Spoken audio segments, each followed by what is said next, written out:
Comme Erev Shabbat et Mor Tafshin Pei Daled, et dans notre paracha, il y a un pasouk qui non seulement, l'Ichora, n'a rien à voir avec ce que la Torah nous dit, mais en plus, c'est un pasouk qu'on a déjà vu la semaine dernière. C'est le pasouk Bekutzrechem et Ketzir Artechem, Lo Techale Peat Sadcha Bekutzrecha, Veleket Ketzircha Lo Telaket, Le'ani Velagir Ta'azov Otam, Ani Hashem Elokeichem. Lorsque vous allez récolter votre récolte, vous n'allez pas enlever Peat Sadecha, le coin de votre champ, vous n'allez pas enlever tout ce que vous devez enlever, vous allez laisser une partie pour le Hani et la guerre, les fameuses matanot qu'on laisse au moment de la récolte. Mais l'Ichora, c'est un passage qu'on a déjà vu à l'identique dans Parashat Kedoshim. Mamash, exactement le même passage. Alors déjà, Rashi, le Ramban, il se pose la question pourquoi est-ce que la Torah nous a répété à l'identique le même pasuk. Rashi nous explique pour transgresser deux lavines. La Torah nous dit deux fois parce que c'est très grave. Celui qui n'a pas laissé la PA comme la Torah le préconise, il a transgressé deux lavines. Mais Rashi nous ajoute sur cela un drouche. Amar Rabbi Avdimus Berebi Yossi. Pourquoi est-ce que la Torah a voulu nous le répéter en plein milieu des fêtes? Parce que le pasuk nous dit ce pasuk de l'Otechale. La Torah nous dit ce pasuk de l'Otechale en plein milieu des Moadim, en plein milieu des fêtes. Entre Pesach et Atzeret. Pesach et Atzeret mikan, et Rosh Hashanah et Yom Kippourim et Achag mikan. D'un côté on a Pesach et Atzeret, de l'autre côté on a Rosh Hashanah, Yom Kippour et Sukkot. L'Elametra pour t'enseigner, chez Kolanoten, leket shichecha opea le'ani karaoui, tout celui qui donne leket shichecha opea au ani comme il se doit. Ma'alin alav keilu bana beit hamikdash. C'est comme s'il avait construit le beit hamikdash. V'ikriv korbanotav betocho. Il a sacrifié les korbanot dans ce beit hamikdash. Extraordinaire ce Rashi. Donc on nous a mis leket shichecha opea en plein moadot pour nous enseigner que celui qui donne leket shichecha opea comme il se doit, c'est comme s'il avait construit le beit hamikdash et sacrifié les korbanot au beit hamikdash. Nifla beyoter. Le Rambam nous explique que c'est à considérer que la Torah veut nous l'attacher au Omer, Korban à Omer. Certains disent que c'est le Ran qui dit ça, et certains disent que c'est attaché à Shavuot, parce que c'est Bikurei Ktsir Chitim. Al-Kol Panim, beaucoup de Pirushim, pourquoi est-ce que la Torah nous le dit en plein milieu des Parashat Amoradot? Permettez-moi de partager avec vous un Midrash qui l'Ichora Pele, un Midrash qu'on ne comprend pas au premier abord. Il dit le Midrash comme ça. C'est écrit dans notre paracha, le septième mois, le premier jour du septième mois, c'est quoi le septième mois? Le mois de Tishri, ce que nous on appelle le premier. Dans le calendrier, la Torah l'appelle le premier, le mois de Nissan, et le septième mois, c'est le mois de Tishri. Donc nous dit le Midrash, Rabbi Berach Yapatach Beshem Rabbi Irmia, Orach Chaim le Ma'ala le Maskil. Pasuk nous dit, c'est un pasuk dans Mishlei, Orach Chaim le Ma'ala le Maskil. Orach Chaim, le pshat pashut du pasuk veut dire la chose suivante. La voie de la vie se trouve en haut pour celui qui est intelligent, et la mort se trouve en bas. Les ma'ansur misheol mata. La fin du pasuk, c'est les ma'ansur misheol mata pour qu'on s'éloigne des abysses, qu'on s'éloigne de la mort qui se trouve en bas. Donc celui qui est intelligent, il comprend que la vie se trouve en haut, et pour comprendre qu'en bas, il n'y a rien à chercher. Comme ça nous dit le pasuk. Le Midrash le prend dans une direction qui est complètement inédite. Nous dit le Midrash, c'est quoi Orach Chaim? C'est quoi la voie de la vie? Orach Chaim, elu yisurin. Ce sont les souffrances. C'est aussi un pasuk dans Mishlei. Le pasuk dans Mishlei nous dit Derech Chaim tochechot musar. La voie de la vie sont tochechot musar, sont les souffrances des leçons, sont les musar, mais les gens yisurim. Je n'ai pas une traduction qui est comme il se doit littéral, mais le pasuk le dit ici, Derech Chaim Tochechot Musar, que la souffrance, c'est les voies de la vie. Et donc, les Ma'ala les Maskil, les Mishem Istakel, les Mitzvotea Shel Torah. À qui vont les souffrances? À qui a l'intelligence de voir ce qu'il y a écrit en haut. Qu'est-ce qu'il y a écrit en haut? Maktiv le Ma'ala Mina Inyan, Lotechale Pe'at Sadecha. Ça veut dire que le Midrash nous dit, pour être Zoché au din de Rosh Hashanah, B'chodesh Hashvi'i Bechad la Chodesh, qu'est-ce qu'il faut faire? Il faut voir la souffrance. Bon, les maskil, parce qu'on est des intelligents. Alors il faut avoir l'intelligence de voir la souffrance. Et où est-ce qu'on voit la souffrance? Les mal, ce qui est écrit en haut. Et qu'est-ce qui est écrit en haut? Lo techale pe'at zadecha, la mitzvah de leket shichecha upea. On ne comprend absolument rien. Quel rapport avec la souffrance, avec Orach Chaim, avec maskil, avec Rosh Hashanah, pour être zoché dans le din? Ma'akesher entre tout cela. Donc il faut comprendre ce midrash. Quel rapport aussi avec les Bichlal, la Torah appelle les souffrances matnot aniyim. Parce que Orachaim le maskil, la voie de la vie, donc on a dit Orachaim Eloi Surim, celui qui voit en haut, qu'est-ce qui est écrit en haut? La Ketchichecha Opéa, les matnot aniyim, Mazekashu. En vérité, le Midrash plus haut nous amène le passouk dans Yirmiyah. Le passouk dans Yirmiyah nous dit la chose suivante. Ve'atal tira avdi Yaakov neum Hashem, ve'al teichat Israël. N'aie pas peur, mon esclave Yaakov, n'aie pas peur, Israël. Ki nani moshiacha meirachok, je vais te sauver de loin.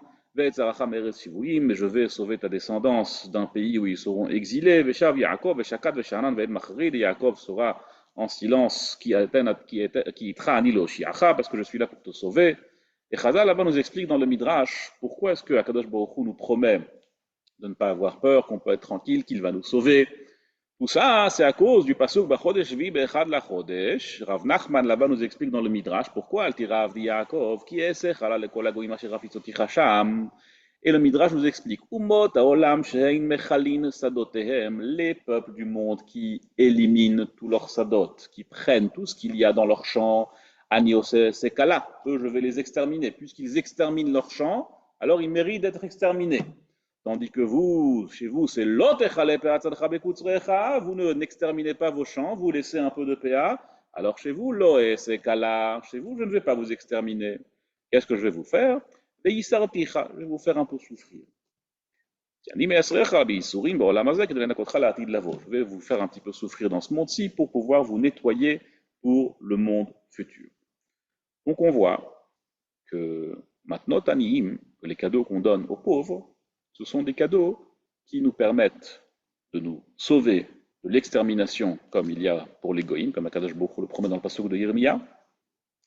Mais d'un autre côté, ça nous promet aussi, ça nous garantit quelque part qu'on risque aussi de passer par quelques souffrances, parce que quand même, on ne peut pas non plus fauter sans avoir de conséquences. Mais les conséquences ne seront pas, chas v'shalom, une extermination. En revanche, les conséquences seront juste quelques petites souffrances pour nous nettoyer ici-bas dans ce monde-ci, et tout cela grâce au pasouk de l'otechale pe'atzadcha vekutzrecha veleket ketzircha lotelaket. Et évidemment, il faut comprendre quel rapport y a-t-il entre la mitzvah de l'otechale, les souffrances, et le fait que grâce à cela, on ne sera pas exterminé. Donc, je vais partager avec vous un enseignement d'un Rav Yakar Meod qui est niftar il y a quelques années. Il s'appelle Rabbi Pinchas El Grabli. Et il a un sefer nifla de sichot qui s'appelle Maor Pinchas. Et cette sikha-là, il a écrit quand il était à l'hôpital.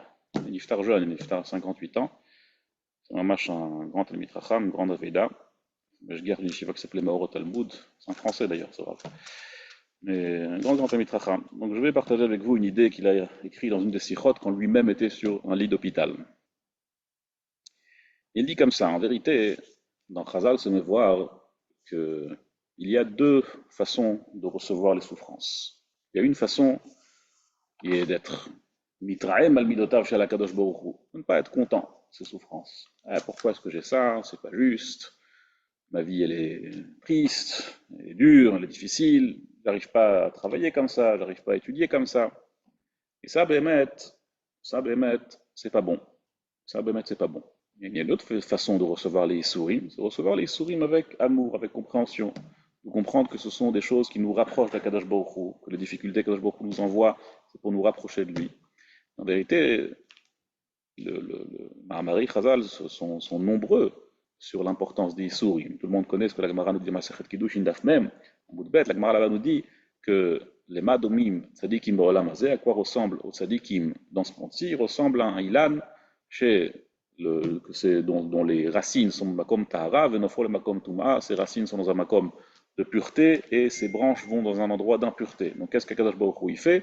Il coupe les branches et il laisse les racines. Ainsi, les tzadikim se trouvent dans un endroit de pureté et leurs branches se trouvent aussi dans ce monde-ci. Donc Akadosh Baruch Hu il les coupe de ce monde-ci, il les fait un peu souffrir dans ce monde-ci pour qu'ils puissent rester kulob makom tahara, pour qu'ils restent complètement dans un endroit de pureté. Ça, c'est les isurim qui arrivent aux tzadikim.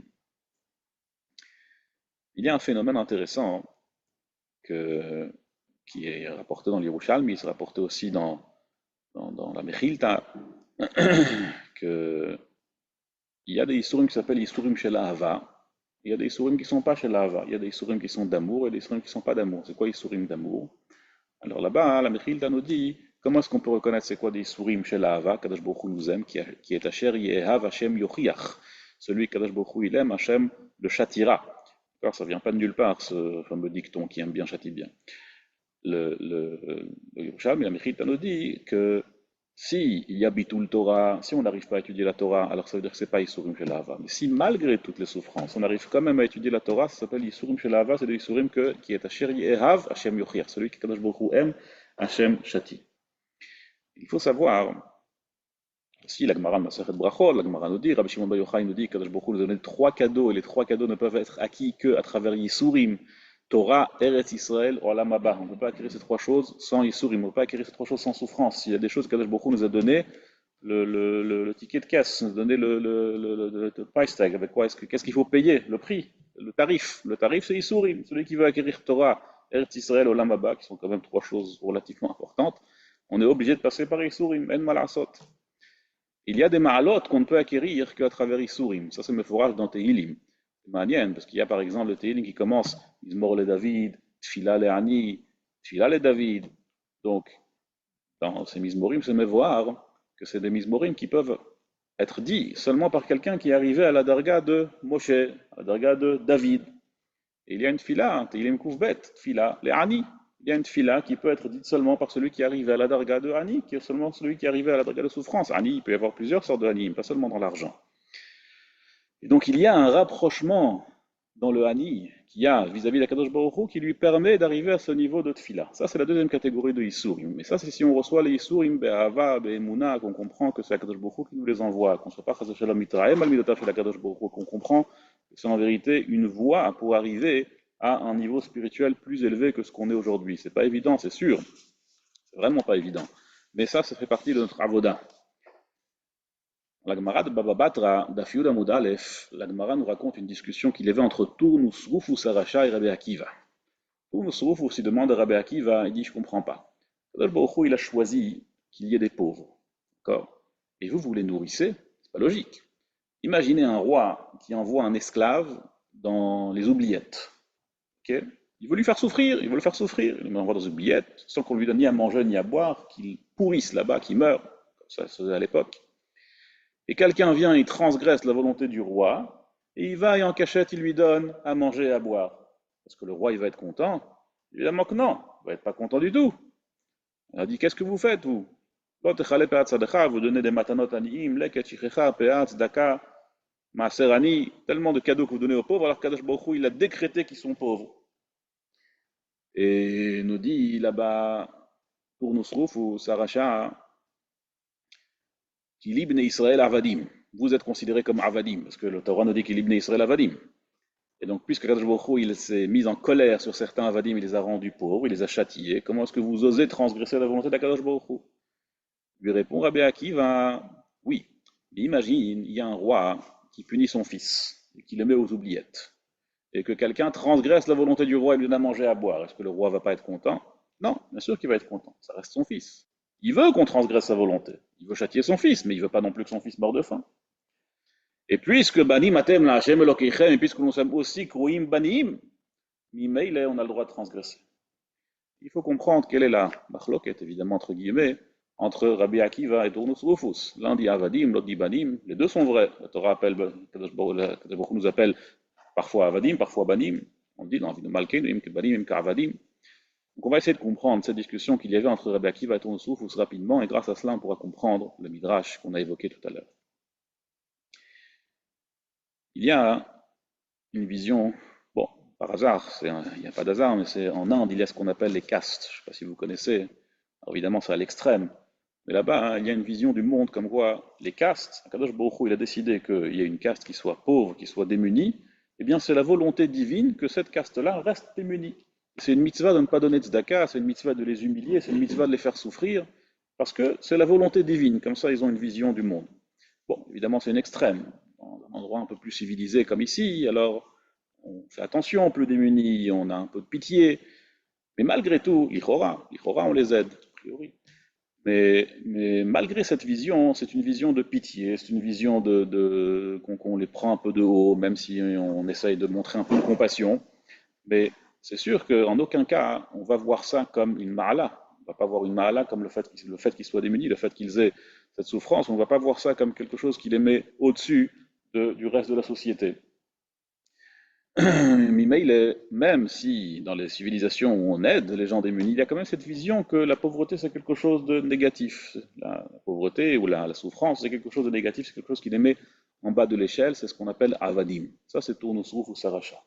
Tournousrouf ou Saracha, il a cette vision des Issourim, il a cette vision de la souffrance, de la pauvreté, que ce sont des choses qui sont négatives. Ces gens-là sont pauvres, ces gens-là sont dans une caste qui est inférieure. Alors après, qu'est-ce qu'on en fait? C'est une autre là. Est-ce qu'on est un peu civilisé, pas civilisé? Mais en tout cas, c'est la volonté divine. Et eux, ils méritent d'être punis. Et c'est quelque chose de très négatif. Sadiq, Rabbi Akiva, il voit ça complètement différemment. Il dit, Fakert, au contraire, exactement le contraire. Celui qui souffre, c'est Banim. Qui est Asher Yehav Hashem Yochiach. Eshkon Ved Daka Oshfal Ruach, comme dit le Pasuk dans Isharia. Kadosh Baruch Hu, il réside là où il y a la souffrance. Là où il y a la pauvreté, c'est là où Kadosh Baruch Hu réside. C'est pas pour rien que Rashi nous explique que celui qui construit, celui qui donne, celui qui donne matnot kiruna, matnot anim, pardon, c'est comme s'il avait donné matnot kiruna, c'est comme s'il avait construit le Beth Amikdash et sacrifié des korbanot. Là où Akadosh Baruch Hu envoie la souffrance, c'est là où il y a de l'amour. C'est là où Akadosh Baruch Hu il aime ses enfants. C'est là où ils sont davka banim. Davka parce qu'il y a de la souffrance. Davka parce qu'ils sont punis. C'est la preuve qu'ils sont banim. Il a dit Rabbi Akiva, Tournousroufous, t'as rien compris. Le fait qu'ils souffrent, le fait que ce soit des anim, c'est pas une preuve que ce sont des avadim. C'est au contraire une preuve que ce sont des banim. Mais tout dépend comment est-ce qu'on voit la chose. Si on voit la chose de manière tordue comme toi, que c'est quelque chose de négatif, qu'on ne construit pas, c'est quelque chose qui détruit, c'est quelque chose de négatif, quelque chose de mauvais, alors là, Enachinam, tu as raison. Mais dans ce cas-là, tu as choisi le circuit de Techale, tu as choisi le circuit de Kala, tu as choisi le circuit comme quoi la souffrance est quelque chose qui anéantit. Et là, Béhémet, on comprend le lien direct entre le Lotechale et le Techale. Si on croit que les souffrances c'est quelque chose de négatif, et si on donne de la tzedaka, c'est vraiment par une compassion déplacée, parce que c'est quelqu'un Béhémet de misken, alors là, cette fois-ci, peut-être que les goïms donnent de la charité. Troliot. Ça ne vient pas du tout de même makom. Ça ne vient pas du tout d'un endroit d'idéalisme. C'est pas qu'ils idéalisent le misken, c'est pas qu'ils idéalisent le pauvre. Chez nous, c'est on marche le contraire. On donne une matana au Beit HaMikdash, on donne une matana au Kohen. Chez nous, c'est kadosh. Mais il est nous qui, idéalisons la souffrance. C'est pas qu'on veut souffrir, au contraire, on demande à Kadosh Baruch Hu de nous expier nos fautes. Chez l'Oal, il y a des Isurim Rahim. On demande que les Isurim soient au minimum. On n'a pas de force aujourd'hui pour accepter des Isurim. Mais il faut savoir que chaque petite souffrance, la Gemara nous dit, même si on a sorti une pièce, c'est que c'est un peu saoulant, ça prend la tête de devoir remettre la main dans la poche, sortir une autre pièce. Ça aussi, c'est des Isurim. Ça aussi, c'est des souffrances. On souhaite à tous que ce soit ça le niveau de nos souffrances. Les Zrat Hashem, pas de Shalom, qu'on ne connaisse pas de plus grandes souffrances que cela. Mais il faut accepter cela comme une souffrance et comme une aliyah rouchanite, comme une montée spirituelle et remercier Akadosh Baruch Hu pour ces petites choses de la vie contraignantes. Ne pas, au contraire, les jeter. Et ça, c'est la compréhension de Rabbi Akiva. Puisque nous, on idéalise ces Issourim, puisque nous, on comprend que c'est quelque chose qui construit spirituellement. Et Mimaïl, on donne ça comme korbanot. Nous, on comprend que c'est quoi Kebanim. Nous, on comprend que c'est la volonté de Kebanim. Mais il est Orachaim. Pourquoi ça s'appelle Orachaim? Orachaim, les ma'ala les maskil, celui qui comprend, les ma'ala les maskil, celui qui a l'intelligence de comprendre, celui qui comprend que c'est un Orachaim, que c'est quelque chose qui emmène à la vie, les ma'ala les maskil, quoi, le pasuk de l'ot echale pe'at tzadecha, celui qui comprend que la tzedaka, la souffrance, qui sont une seule chose, comme on vient de comprendre, alors lui, il sera zoché au din de Rosh Hashanah, lui, il sera zoché au din de l'Atid Lavo. Et au contraire, les goïms qui ne comprennent pas cela, alors eux, comme le pasuk nous promet, qui il va les punir à leur juste valeur. Et ça, ce sera la différence entre Klal Israël et les goïms. Iraton Bezrat Hashem, qu'on n'ait pas de souffrance, qu'on ait vraiment des souffrances minimales, des toutes petites choses, des petites contraintes de la vie, comme on les appelle ça. Et que grâce à cela, on pourra avoir malgré tout une grande montée spirituelle, une grande montée rouchanite, et qu'on soit zoché à de grands niveaux pour le matin de Torah qui approche. Kol Tov et Shabbat Shalom.